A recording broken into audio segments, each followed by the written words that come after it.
I'm Amanda Lynne. Subscribe to Raze.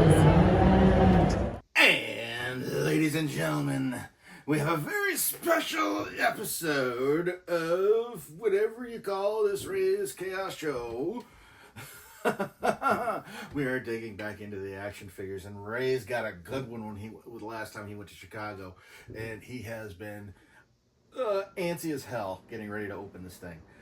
Wasn't going to do another action figure this close on, but yeah, he's got a couple, and he has to keep them in the package because he's not going to open them unless he does it on camera. So Raze has been waiting to open this thing since he went to Chicago last, and that's like almost a month or something like that. It's been a while, but yeah, it's been killing him. And like I said, didn't want to do another action figure video just right away. It's because of the other the Batman Year 2 video that I just did. But yeah, we have to get to this one. You know him, you love him, and here he comes.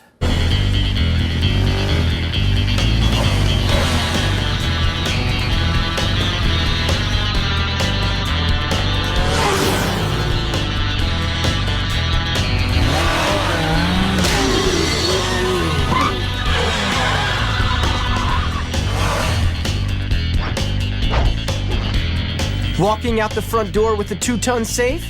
You're about as subtle as you are smart, Grundy.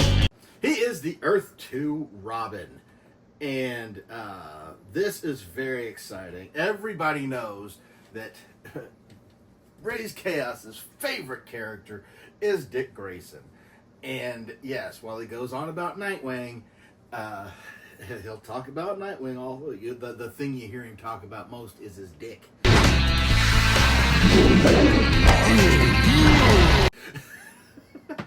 Because it's not just Nightwing, it's not just Robin, it's Dick Grayson, it's the man underneath. And in this, one of the wonderful bonuses of this is, and part of the reason why he feels so fleshed out, is because this is a character that we have seen so many different sides to.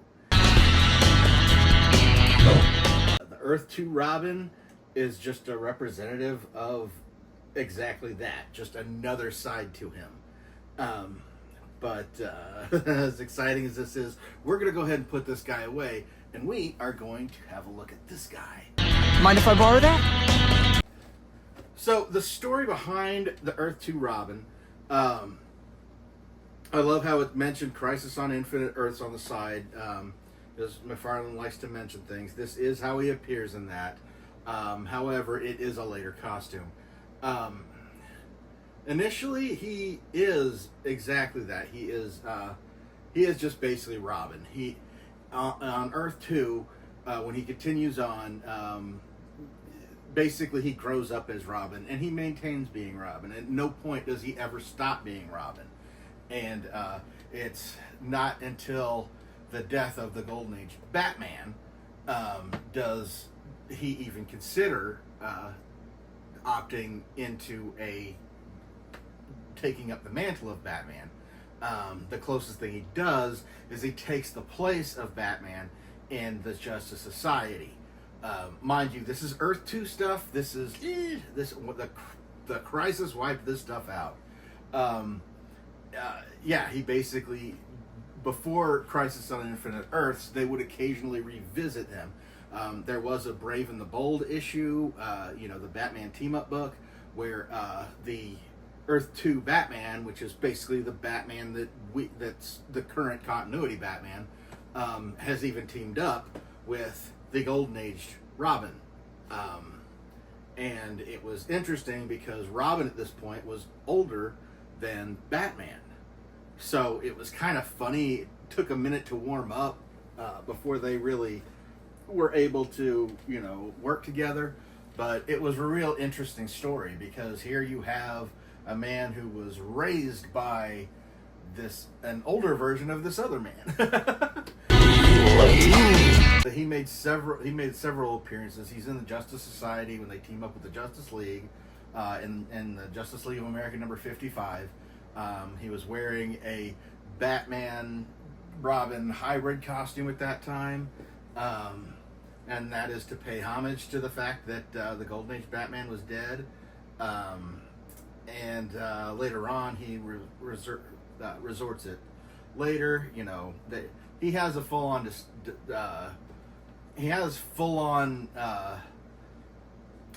thoughts, full-on, you know, just explanations as to why he doesn't move on to be the next Batman, and one of which being only Bruce Wayne could be the Batman. And you know, he holds it up, but he understands that he is Robin and he could never be Batman. And another one of the big defining differences is there is the conflict of when does the Golden Age Batman take his Robin versus the Silver Age.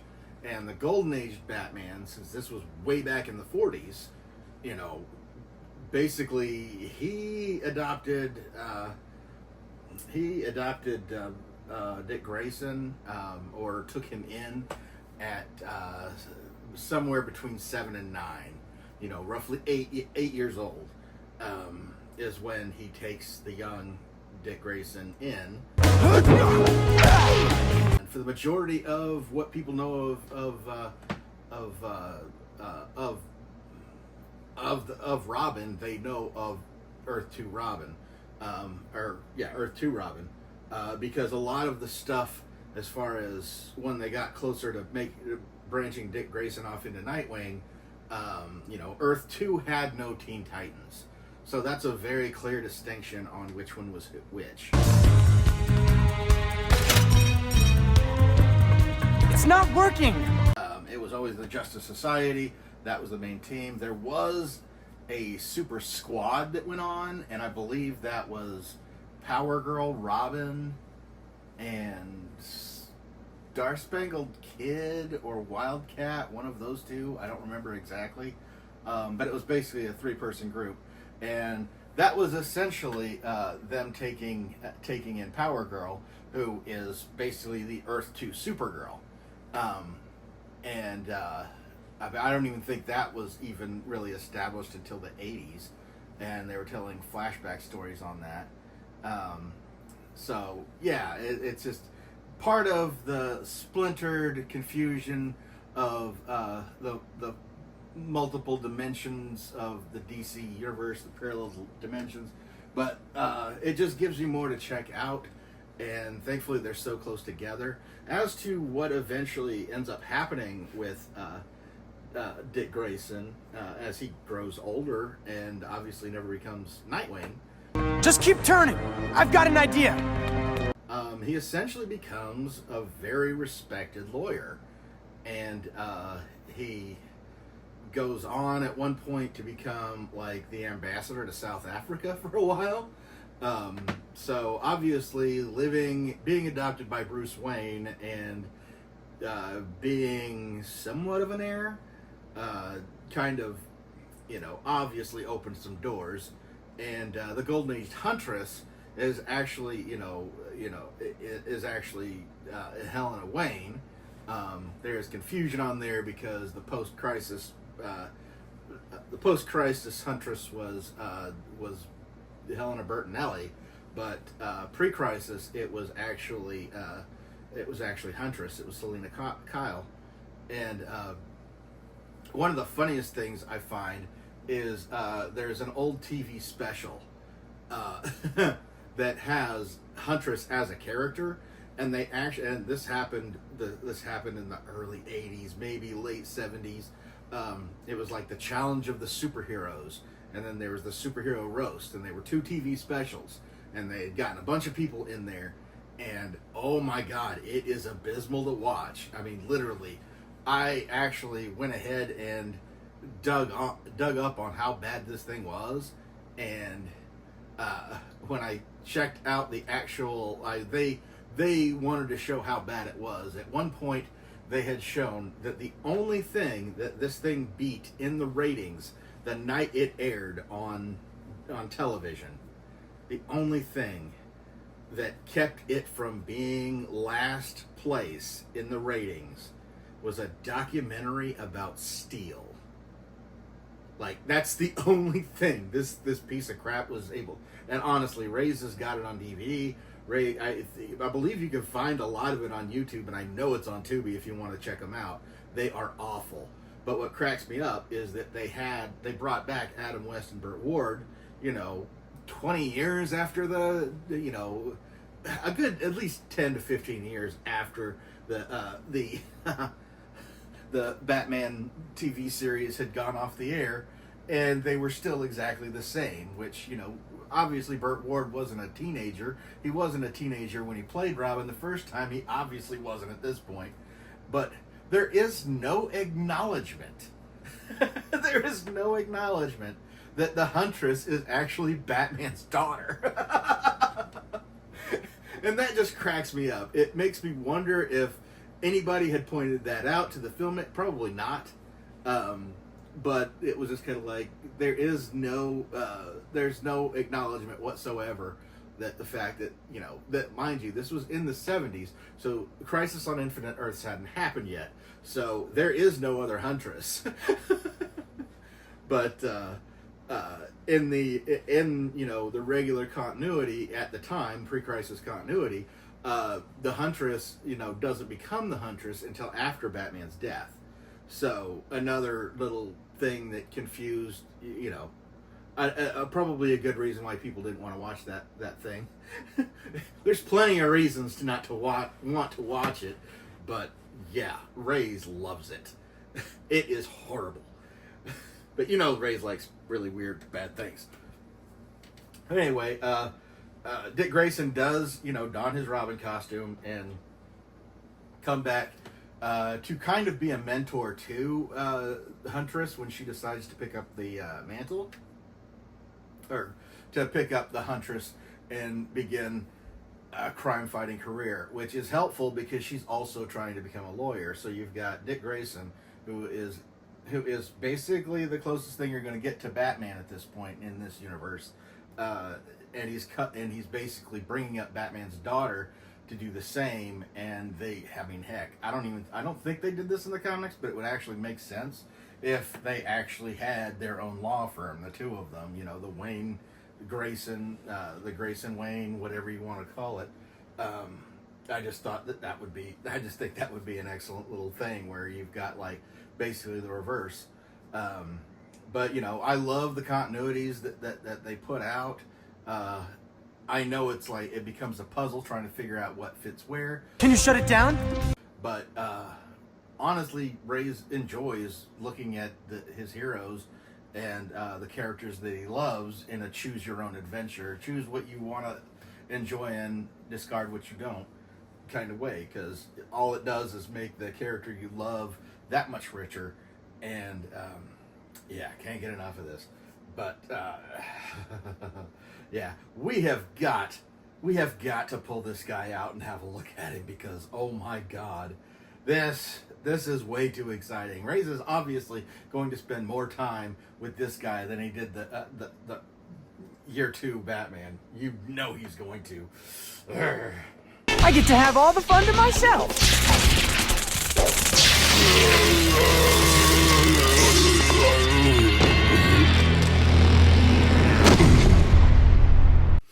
And we've got him out, and this is so cool. Yeah, this is another McFarlane, and this was one Raze just could not pass up, and it's really awesome. This really big cape, and I love the fact that there's wires in here. You could actually pose the cape if you wanted to in different manners. If you were going to pose this sucker, you could have him doing all kinds of different. Just by itself, this could be awesome. And oh god, you gotta give Raze a second because he gets so excited about this. And the posability on these things. I mean, you've got like his shoulder, which attaches to his upper shoulder to his bicep. There's a full-on ball joint right between there, and he gives him all kinds of flexibility. as far as being able to pose him. And yeah, you just, one thing you got to say about McFarlane Toys is they push it to the limits as far as articulation goes. You can get these things in poses that, you know, us older folks from, you know, growing up in the early 80s, we had, I mean, basically G.I. Joe was the most articulate figure we could find. And that was a big thing because the only thing that essentially got you, the only reason G.I. Joe was able to thrive is because it had so much more articulation. And McFarlane is blowing that difference out the water, even though that used to be like the pinnacle of articulation. But I love the way this thing looks. I love the way this thing stands. Good Lord. This is just too exciting.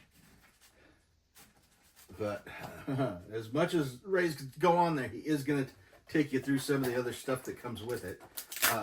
One of which being the McFarlane digital stand that I mean, I've got him propped up by his cape right now, but like, yeah, you've got the little McFarlane Toys digital going on here, and this is a digital figure, which Raze doesn't normally pay much attention to. Is actually worried that there wasn't actually going to be a physical figure of because of that, but wasn't sure how that would work. But here we've got the card. We've got the trading card that comes with it. It's Richard Grayson, debuting only 11 issues after Batman. Robin quickly earned his place as an invaluable ally by proving himself in fight after fight. Unlike many characters that debuted in the golden age of comics in the 1930s and 40s, Robin's tragic backstory has changed little in the years since, though throughout all his incarnations, Dick Grayson was the son of circus aerialists who was adopted by Bruce Wayne, aka Batman, after his parents were killed. And yes, I think that leads to a very strong that he's had the same, you know, there was never any variation as far as where Dick Grayson came from. I'm now going to look at this digital toys thing because I'm not really sure what, there's a redemption code. I can do this and redeem code, instructions in the pop-up window. I guess this is how I can get my digital version of this figure. Don't really understand what the point of this is. Maybe Raze will check it out, maybe he won't, but he's got it either way. As far as what else he comes with, he comes with a Batarang. Of course he comes with a Batarang because obviously this version of Robin would have never moved away from using a Batarang, and he's probably actually extremely good at it. If he's been utilizing this thing since he was 8, then he's got a mastery of it that not even Captain Boomerang could like really touch. That's something that's just an easy gimme there. Then we have the alternate head, which is more of a domino mask head. Pops right on, so whichever one you prefer you could put on there. It's a hard choice for Raze, but I think he's going to go ahead and keep the one that's already on there for now. But, you know, as posable as this thing is, Raze can change his mind at any given second. And then we have the alternate hands. Ooh. Got the alternate hands, more gripping, which, you know, a lot of the poses with this guy would be him jumping from one thing to another because he is an acrobat. But yeah, it's just, this is just so cool because, you know, Raze is always upset with how hard it is to get new Nightwing stuff. So to get like the Dick Grayson Earth-2 Robin is just so exciting, and this is an absolute grail. And you had to know Raze was going to take this out of the package, because when does he get the opportunity for one of these again? Raze would buy another one if the opportunity presented itself, one to keep, keep all safe and secure. But having this thing out and being able to pose it is just going to be absolutely an absolute scream. So don't be surprised if you see him crawling around up in here at some point, because you never know when Raze is going to show his dick.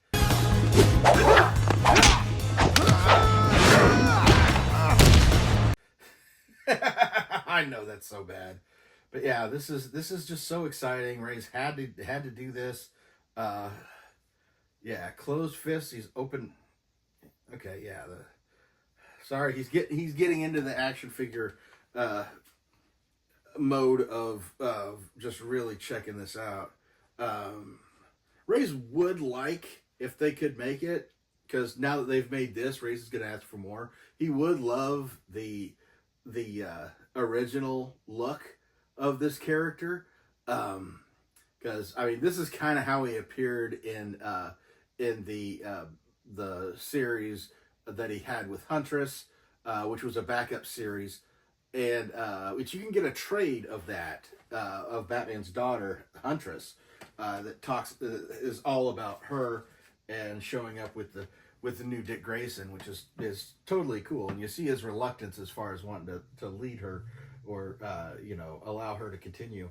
But yeah, it's just but his earlier costume, from Justice League of America number 55, had a much more Batman inspired look to it, and Raze has actually got that whole issue as a wraparound t-shirt, which is so much fun, because everybody that looks at it is like trying to decipher who this character is, because he's kind of a weird Batman and Robin hybrid. And that's why he loves doing it, because people question. They're always kind of like, well, who the heck is that? And then when they realize, yeah, this is from Justice League of America number 55. This is from the Justice League. I mean, you look at the Justice League of America, it was a long running series, and this is issue 55 that they first popped this out. So he's been around for quite a while. But yeah, that's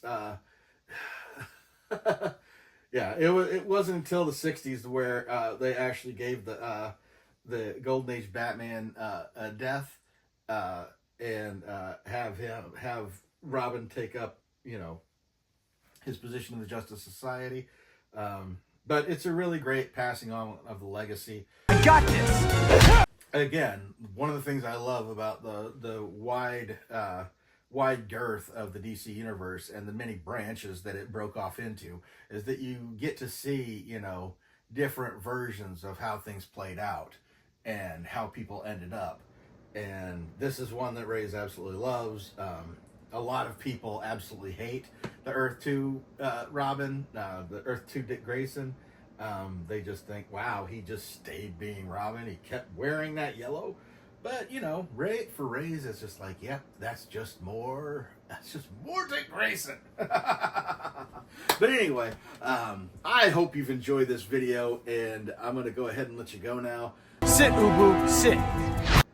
Let me know in the comments below what you've seen of the Earth-2 Dick Grayson.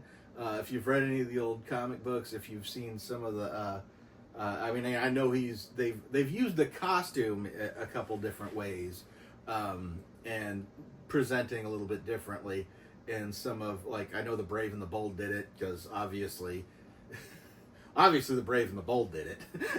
Otherwise, Raze wouldn't have been able to, chop in a couple. But yeah, obviously that's a thing. I will say that there is a little confusion, because you actually do have a picture of both Robin Earth-2's costumes, being this one and a different version of this one, and the Batman Robin hybrid costume.